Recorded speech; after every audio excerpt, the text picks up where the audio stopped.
Umakyat na sa 85 ang kinitil na bagyong Christine. 41 ang nawawala at 70 ang sugatan ayon sa Office of Civil Defense. Ang ilang nakaligtas sa Camarines Sur, gutom at uhaw ang inaabot. Kaya napipilitan na silang mamalimos at makipag-agawan sa ayuda. Mula sa Nabua, Camarines Sur, nakatutok live si John Consulta. Unahan sa pagkuha ng relief goods at tinapay ang mga sinalanta ng bagyo sa Nabua, Camarines Sur.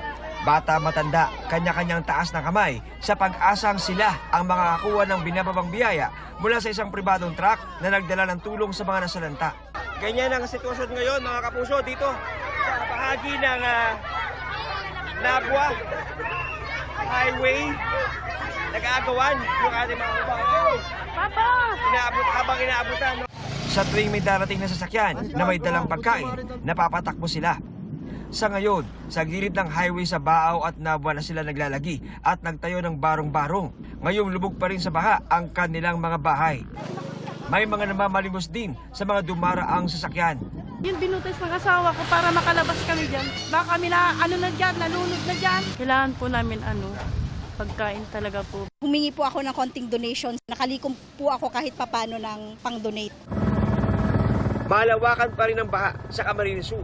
Kaya ang mga chopper ng PNP Air Unit sa mga bubong ng gusali nagbaba ng relief goods para sa mga binagyo.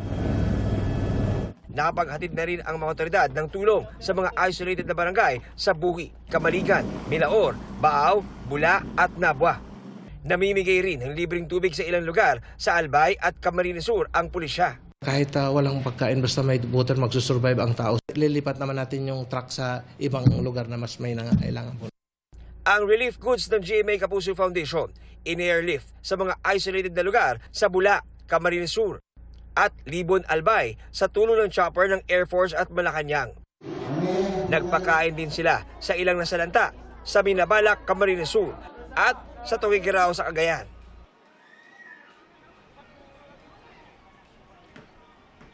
Ivan Pia, sa ngayon ay mahigit 200 bahay pa rin ang lubog sa hanggang dibdib na baha. Kung kaya wala silang nagagawa ngayon kundi lumipat dito sa gilid ng highway na napakadelikado. Kaya ang kanilang apela, sana'y dumating na ang kanilang inaasam na tulong. Yan ang latest mula rito sa Nabua, Camarines Sur. Balik sa iyo, Ivan. Maraming salamat, John Consulta. Sa Naga City, may mga taong 3 araw nang stranded doon matapos ng bagyo. At nakatutok doon live si Ian Chu. Ian?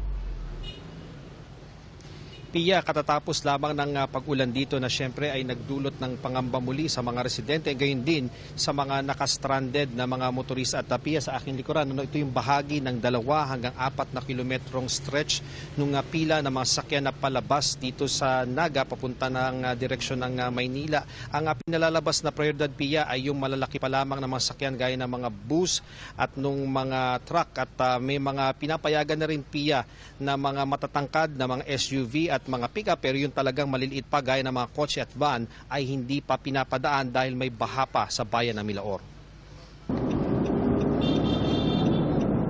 Ilang araw nang mahaba ang pila ng mga sasakyan palabas ng Naga. Malalaking sasakyan lang kasi ang pinapayagan sa Maharlika Highway, kaya ang mas maliliit na sasakyan tila nabuburo sa paghihintay. Ang hirap, walang CR, wala kaming budget na. Since po nung Friday po stranded na kami, but in this bridge, pa 2 days na po kami. So napakahirap po talaga. Ang mga rescue truck ng Manila LGU, ng Philippine Marines, at ng mga nagdadala ng relief goods, punong-puno ng mga pasaherong nais makatawid sa baha.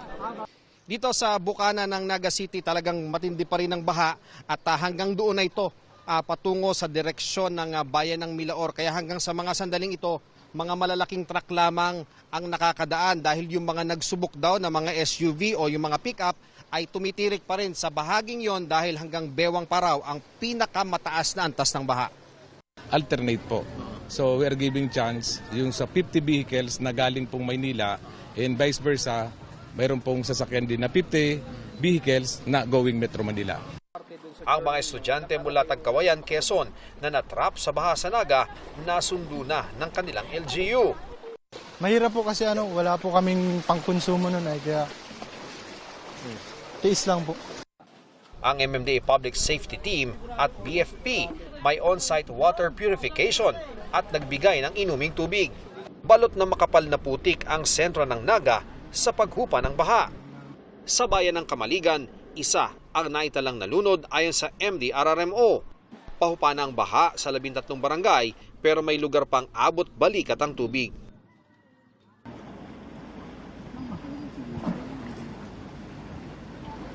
Pia, una na ngang sinabi ng Pangulong Bongbong Marcos na prioridad yung pagdadala dito sa Bicol ng mga gamot kontra sa leptospirosis. Kaya naman bukod sa mga relief goods, gayon din sa supply ng langis ay kabilang sa mga prioridad na padaanin ngayon sa Maharlika Highway yung mga magdadala ng gamot. Balik sa iyo, Pia. Maraming salamat, Ian Cruz. Sa ibang balita, sa pagpapatuloy bukas ng Senate hearing sa War on Drugs, tiniyak ni Senador Bato de la Rosa na dadalo si dating Pangulong Rodrigo Duterte. Nakatutok si Mav Gonzales. Pinirma ni Senador Bato de la Rosa na matapos niyang makahapunan si dating Pangulong Rodrigo Duterte, tiniyak nito ang pagdalo sa pagdinig ng Senado bukas ukol sa war on drugs ng kanyang administrasyon. Sasagot din daw si de la Rosa kung tanungin siya ng mga kapwa-senador. Sisipot din daw sa hearing si Senador Bongo na Special Assistant to the President sa kasagsagan ng war on drugs. We want to know the truth para makaserbisyo na po tayo. Doon lang tayo umikot sa katotohanan. Dadalo rin si dating Senador Laila de Lima na nakulong at kalaunay pinawalang sala sa pagkakasangkot sa bilibid drug trade. Imbitado rin sa pagdinig ang PNP, Office of the President, Department of Health, PIDEA at iba pang ahensya. Para sa GMA Integrated News, Mav Gonzales, nakatutok, 24 oras. Nasunog ang 2 apartment sa Mandaluyong City kaninang hating gabi. Halos 1 oras bago naapula ang sunog na umabot sa unang alarma. Ilang alagang hayop ang bigong masagip. Isang fire volunteer ang sugatan at 25 pamilya ang apektado. Ayon sa BFP, halos 2 milyong pisong halaga ng pinsala sa sunog na inaalam pa ang pinagmulan. Pinag-uusapan na ng Albay Provincial Government ang pamahagi ng kabuang 50 million pesos na tulong sa mga binagyo.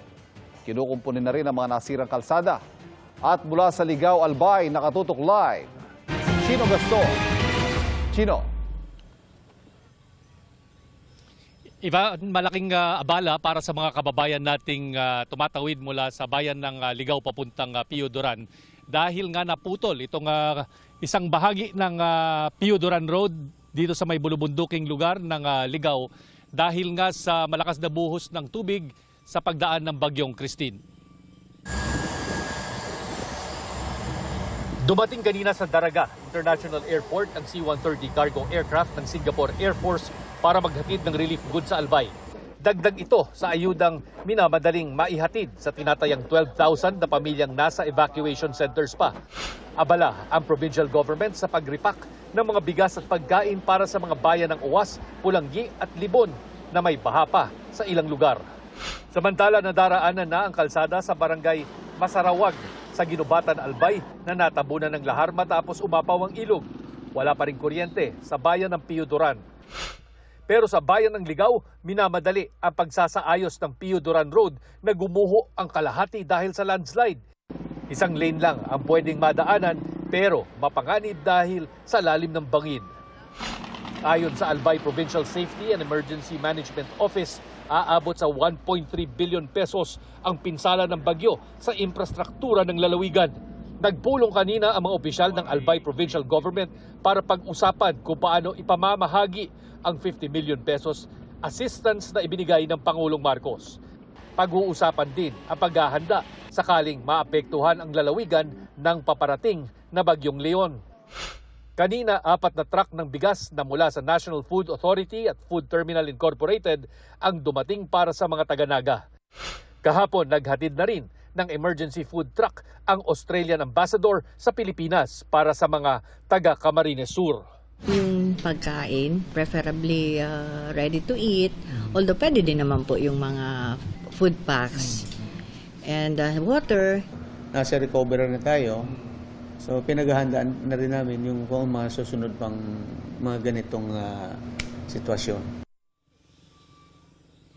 Ivan, sa ngayon minamadali na ang pagkumpuni nitong nasabing nasirang kalsada, no? Pero ang problema dahil kalahati lang ang nadadaanan, ang mga sasakyan na paakyat ng Ligaw at pababa naman ng Piyuduran, salitan po yan sa ngayon. At pawang mga light vehicles lamang at mapanganib pa rin, no? Dahil hindi pa totally repaired ang gilid ng gumuhong tipak ng bundok na yan, kung kaya't pinag-iingat ang lahat na dumaraan dito.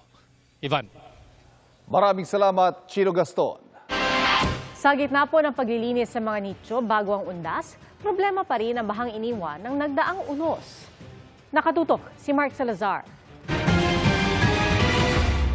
Tukod na ang mga sasakyan papasok sa Manila North Cemetery. Kumakapal na rin ang foot traffic sa loob. Senyalis na marami-rami ng maagang dumadalaw ilang araw bago magundas. Ang hirap pag tayin mo pa kung kailan piyesa ng patay, hindi ka na makapasok dito eh. Kaya ang bentahan ng bulaklak doon, unti-unti nang umaalagwa. Nagpapasalamat nga po kami umaraw kahit papaano kikita kami. Sa Manila South Cemetery, dali-dali sila sa pagpipintura at paglilinis ng nicho habang maaraw pa. Lubog pa sa baha ang ilang nicho. Ang ilang puntod may tambak ng basura. Dismayado naman ang pamilya ni Arjin Aguilar sa tinatnang bulok na bubong na nakapatong sa puntod ng kanilang kamag-anak. Tinanggal kanina, nakaspas yung mga lapidan nilang father. Paano ba naman yun? Kung hindi kami nagpunta rito. We're waiting for them nga na dilinisin nila. Yun nga, naggalit nga si Mrs. dahil ay panglilinis yung tubig baha. Kukunin dun sa sa mga lupa dyan. Ngayong araw, activated na ang Oplan Undas 2024. Para sa GMA Integrated News, Mark Salazar, nakatutok 24 oras.